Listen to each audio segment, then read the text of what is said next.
All right, so this video is going to cover a little bit about how to recover or how your agents might recover an account uh, for uh, for one of our national lenders. So I'm going to go ahead and I've logged on in this little window here as uh, as an agent who might use reposystems.mobi, M-O-B-I, and I'm going to go ahead and recover one of these accounts. So I'm going to go ahead and click this marked as recovered. One of the things that I'm going to do is I'm going to move this over here real quick. You'll see that there's one account that's uh, underneath the incomplete recovery report. There's a reason we do this. We want the agencies to be able to select or process a recovery without having to do a whole lot of the post recovery stuff like complete the condition report. They've got it on hook. It's a safety matter that we think is extremely important. So we're going to allow them to use reposystems.mobi, and all they have to do is mark it as recovered, and basically that's it. So they're finished marking that as recovered. They can add a note. They can go to the vehicle, and they can add images if they wanted to, but um, they might just need to mark it as recovered and then get it on down the road and away from the debtor's house. So once that's done, um, you'll see now that this has changed to that there are two accounts. So as part of the post recovery process, it can either be done on the reposystems.mobi site, or it can be done here at the incomplete recovery wizards or incomplete recovery report. So they can click that and they can go into one of these accounts and they can the office user or whoever can actually come in here and they can edit the account info,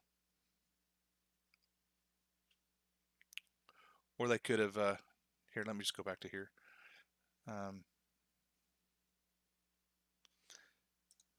They can change this to recovered, and what it's going to do right now is it's going to go through a process to start a recovery wizard. All right, so now they can now that it's got the recovery wizard, you can go ahead and select the date and you know, whatever time frame that you want to put in here. All right, let's see, you'll select what agent it was that recovered it, and or any of these options here. You select the address where it was recovered at, and you can just say the debtor's home address. You can select the state, whatever it was, and we'll just select one here, and then you can tell what the PD was that it was recovered. You can put the badge number and all that information if you want to. You can check the storage location. We're going to choose this one, and then we can put in any mileage that it was, whatever the color of the vehicle was, what the current license plate was, what state it was in. If you have the ignition keys or any of these key sets here, you can check each one of these boxes, or if you don't have any, you can select the none option. If it's drivable, if the agency knows whether it's drivable or not, we'll just say yes. Collision damage, yes or no. Personal property, yes or no. If yes, then you can put a bin number where you're storing it, and then you can enter in a release or destroy date. So we'll go ahead and click the finish here, and then it takes you to our forms section. Now you can get to the forms section directly without even having to go through all that by clicking here and then going to the forms. But underneath here there is a condition report. So we default it to the automobile condition report, but you can select whatever condition report you want.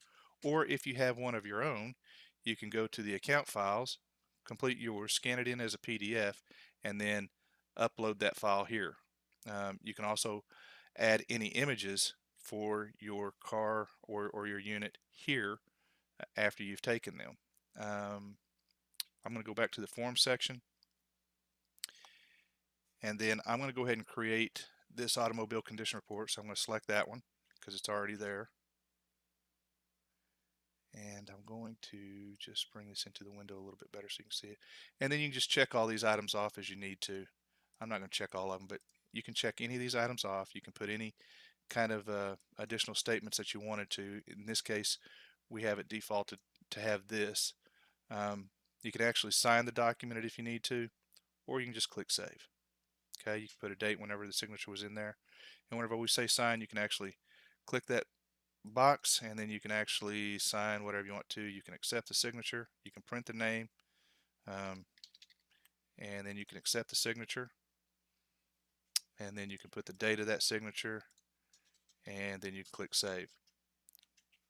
Okay, and then you can get to a point where you can re-sign it if you needed to. But this is just kind of, you don't have to sign it, but it's just another thing. If you're on a tablet or whatnot, or on the reposystems.mobi, signing these things just makes it a whole lot easier. Otherwise, you have to do it with a mouse, or if you have a one of those pen tablets, you can do that. So I'm going to go ahead and click save.